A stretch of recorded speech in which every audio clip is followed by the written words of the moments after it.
Hey y'all, we are back and we have another list of grants. And this list includes global opportunities, state specific, and industry specific. And you do not need a business.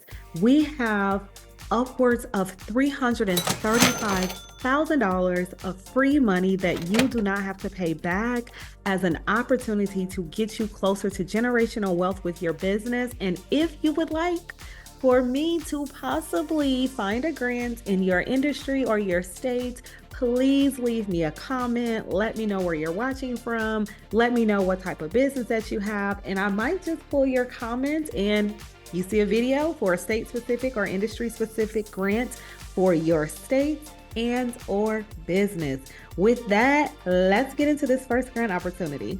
All right, y'all, this grant opportunity is sponsored by the Pollination Project. And when I tell y'all, I am so excited about this specific grant. So please do not fast forward and make sure you listen to everything, because at the end of this one, you're going to be like, what in the what in the what?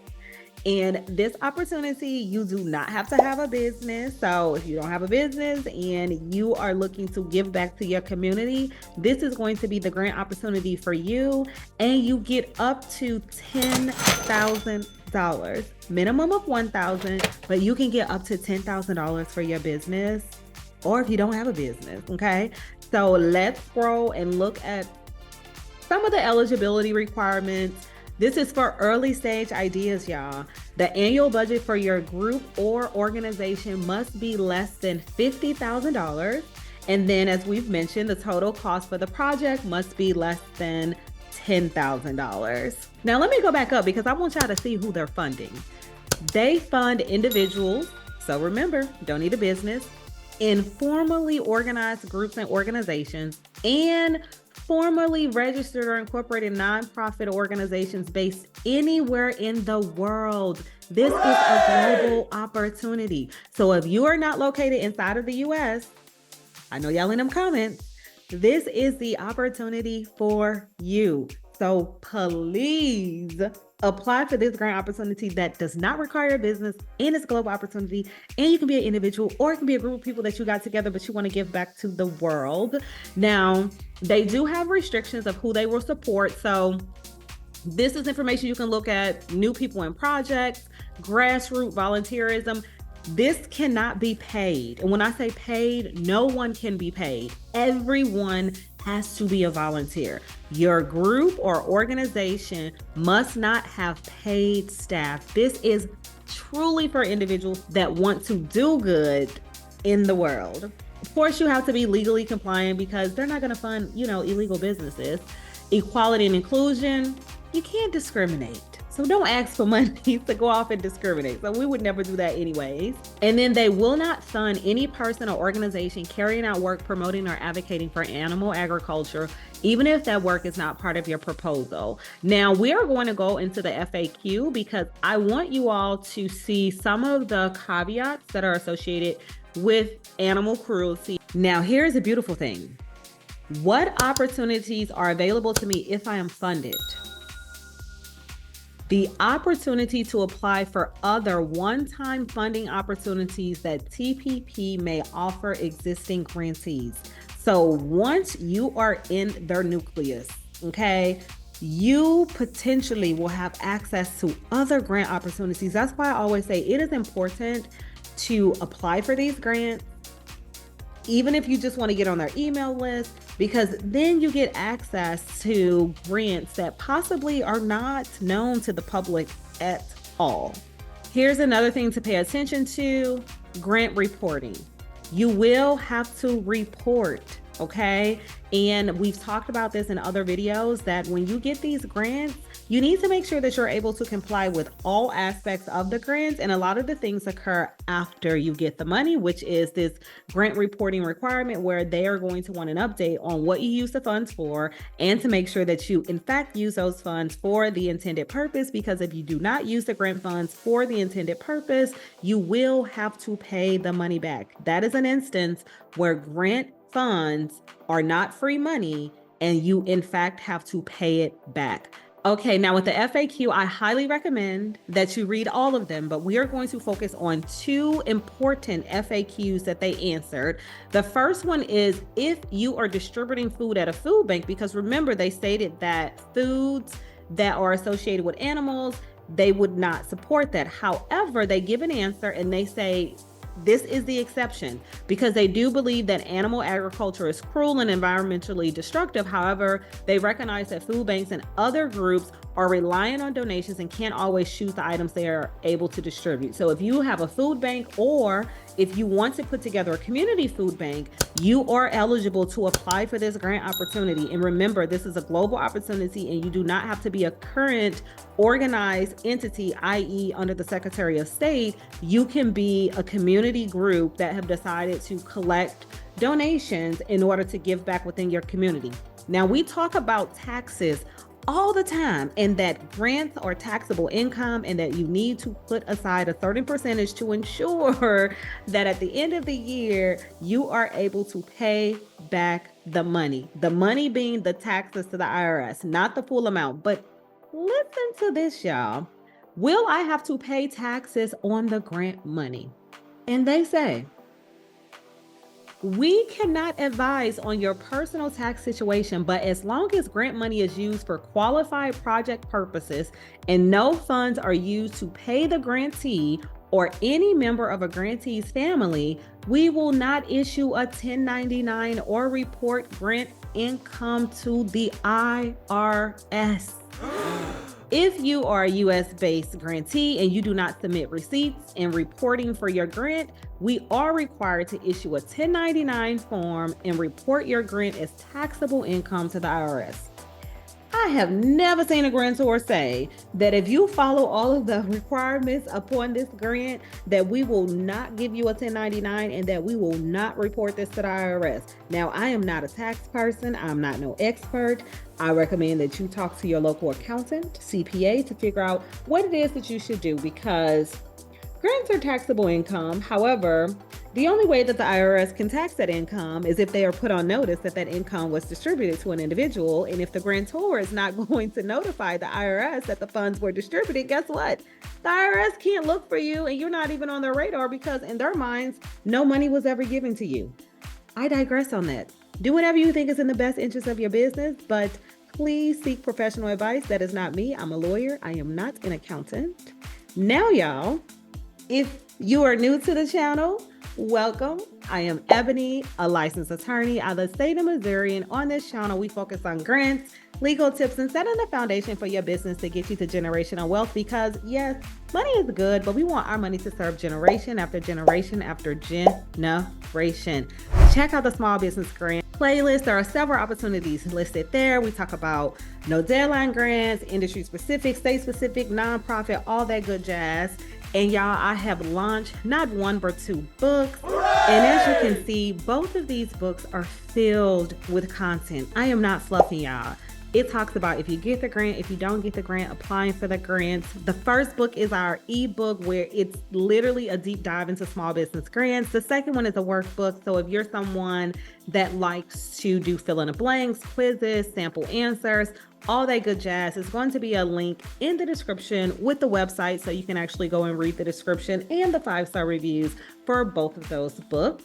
And if you would like to further support the channel so I can continue to provide these resources free of charge on YouTube, I have a Patreon membership, and in there I put different grant opportunities, I put articles, cohorts, anything that I think will be helpful for you while you're on your entrepreneurship journey. But we're not going to stay there too long. But remember, y'all, if you want me to possibly find a grant in your business or your state, please leave me a comment. If you have questions, leave those in the comments because I will plan to answer those questions the next time I go live. So once I have enough questions presented to me in the comments, I am going to go live and I'm going to answer those questions and then other questions that I might get in the comments while I am live.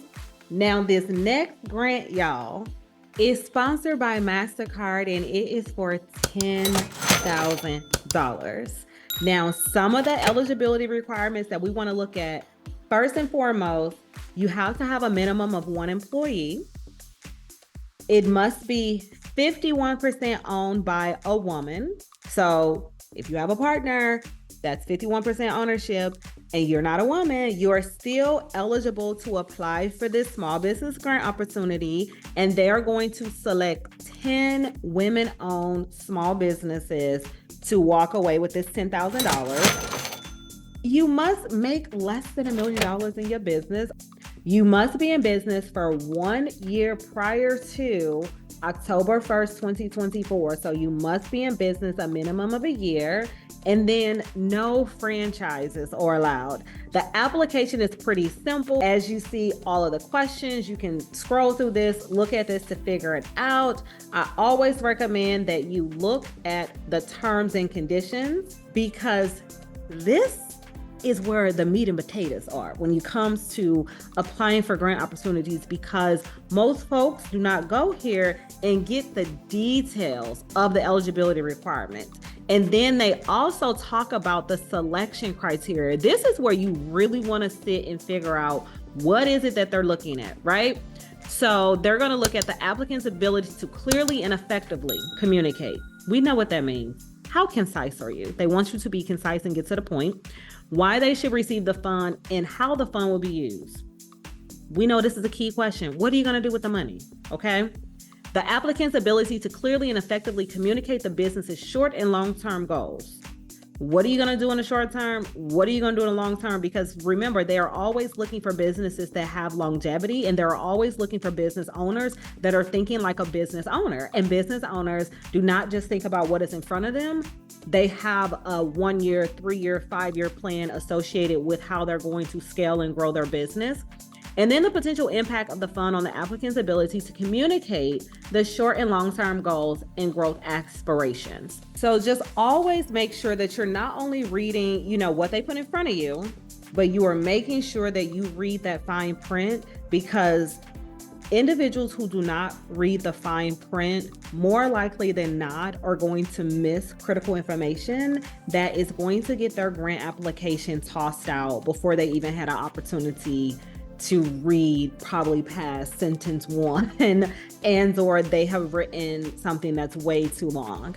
This is going to be for our Canadian viewers, because again, we're focusing on global opportunities. We are focusing on country specific, and this is a country specific opportunity. So make sure y'all leave me a comment so I can, find some grants in your country as well. All right, y'all, this opportunity is sponsored by none other than the Beyonce. This is a $10,000 grant opportunity, and this opportunity is going to be for individuals who must have been in business for at least 1 year.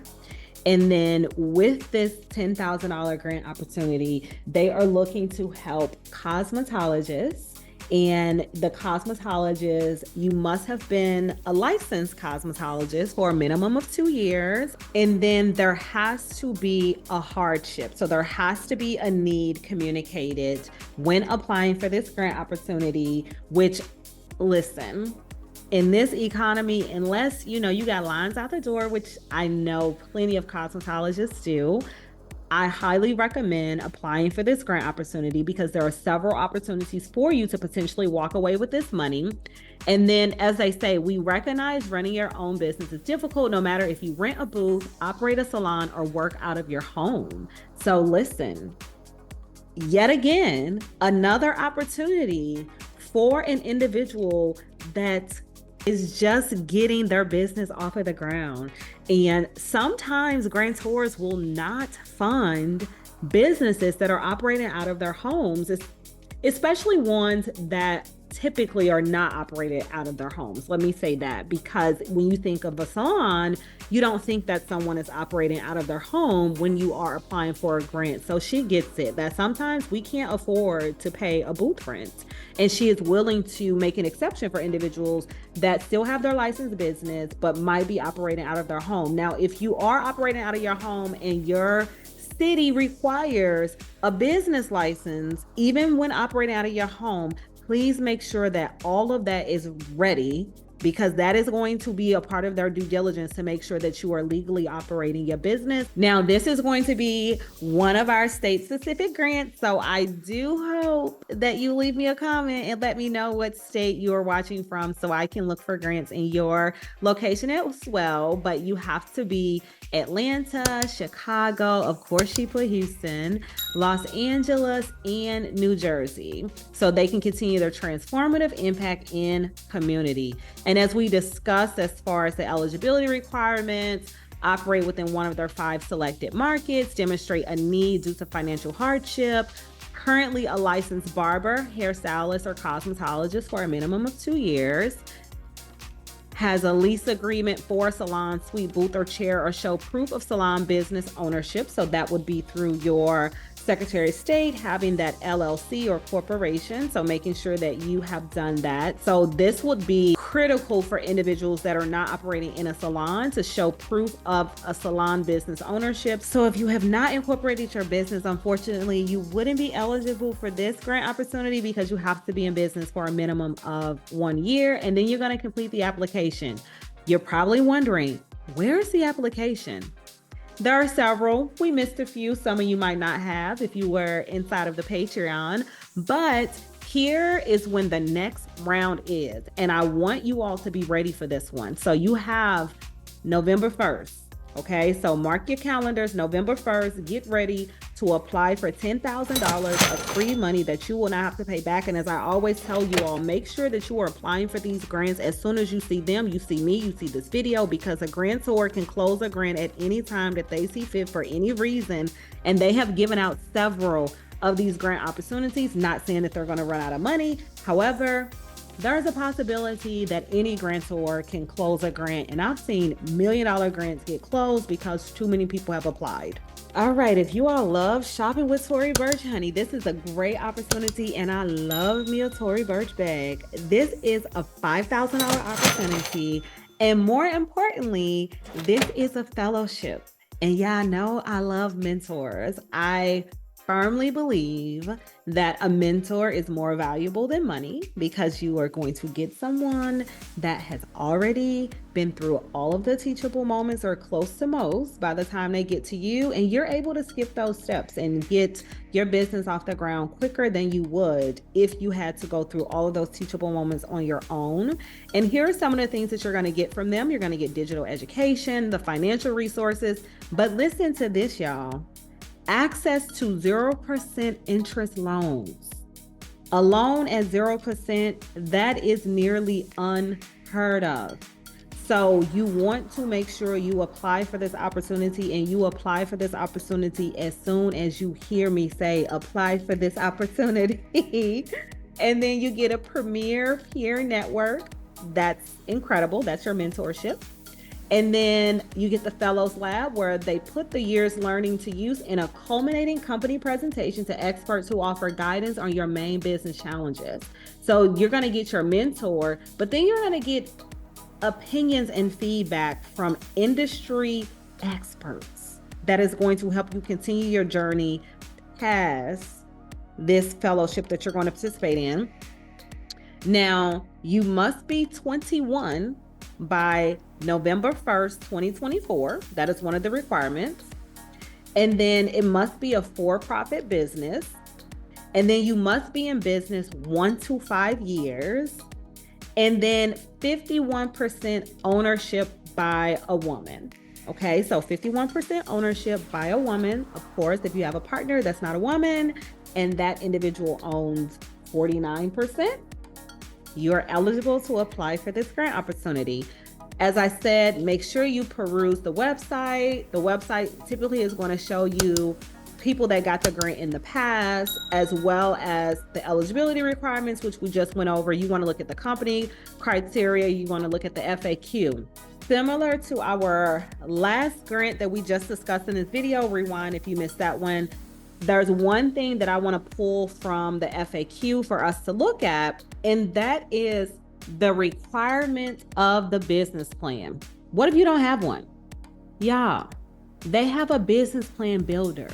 They are serious about ensuring that new business owners have equitable access to this grant opportunity. So if you don't have a business plan, which we're going to work on that if we don't, you can use their business plan builder if that is the one thing that is holding you back and you meet all the other eligibility requirements in order to apply for this grant opportunity. And then the second one I want us to look at is payment for our participation in the in-person event. It says, yes, we will provide a round-trip economy ticket, so not first class, but we're going to get there, meals, hotel accommodations, and local travel as needed for the duration of the programming. So again, they are making sure there are absolutely no barriers to entry for you to not only apply for this grant opportunity, but also for you then to be able to participate in person. Because I have seen some instances where the grantee would be responsible to attend some type of in-person event that is not in their city, and the grantor was not covering that cost. Not Ms. Birch. She wants to make sure that all applicants, and then especially all grantees, can get the full experience. Now, yeah, this opportunity sponsored by Workforce Funder Collaborative is for $250,000. Okay. 2 organizations will walk away with that dollar amount, and then there are going to be 5 organizations that will walk away with $50,000, and they are looking to collaborate with organizations that are addressing systemic workforce issues. Now, if we scroll down, you'll see the Funder Collaborative is interested in supporting organizations that want to address deep-rooted systemic workforce development problems.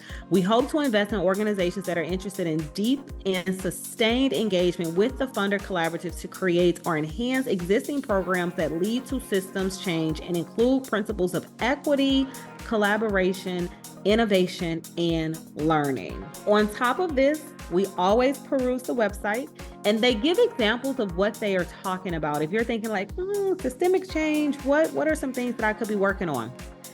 Testing a new hiring model with employers that encourages more people of color being hired and retained in jobs. Implementing an employer engagement strategy that focuses on relationship building and then scaling it to other employer partners, or addressing job quality issues that will enable better working conditions, higher pay and benefit for workers in the supply chain and warehousing sector. And then they provide some examples of workforce development problems that they have seen organizations challenged by in their planning process. We have many employer relationships, but we have no structure to our partnerships. There is a shortage of early childhood education workers. Young Black women are leaving the creative media sector at a faster rate than anticipated. So definitely look at all of these opportunities to decide, is this something that I want to apply for? And is this something that would be of a benefit for my organization? And this is yet another one of our global opportunities, and it is for Canada. Again, Canada, y'all have been dropping in my lap for these grant opportunities. So remember, y'all, leave a comment if you would like to be eligible for me to potentially pull your comments and find some grants for you and your business. I know by now you have already liked this video, so I want to thank you for that. I am definitely going to read the comments to see what grants I am going to put into the next video. That's if this one is out, that means that I am currently working on that one. I hope that you all enjoy the content. Let me know in the comments. I love reading those, and I'm actually responding to all of those. That's me. I don't have an assistant. But y'all know, like, share, comment, subscribe, all that good stuff. Check out the ebook, check out the Patreon, check out the Small Business Grant playlist. But you know, I could never leave without telling you how grateful I am for you all supporting me on this journey. So I want to thank you. I want to thank you for taking time out of your day to spend with me virtually. I want to thank you for supporting the channel. And wherever you are in the world, I hope that you are having a beautiful day, and I will see you all next time.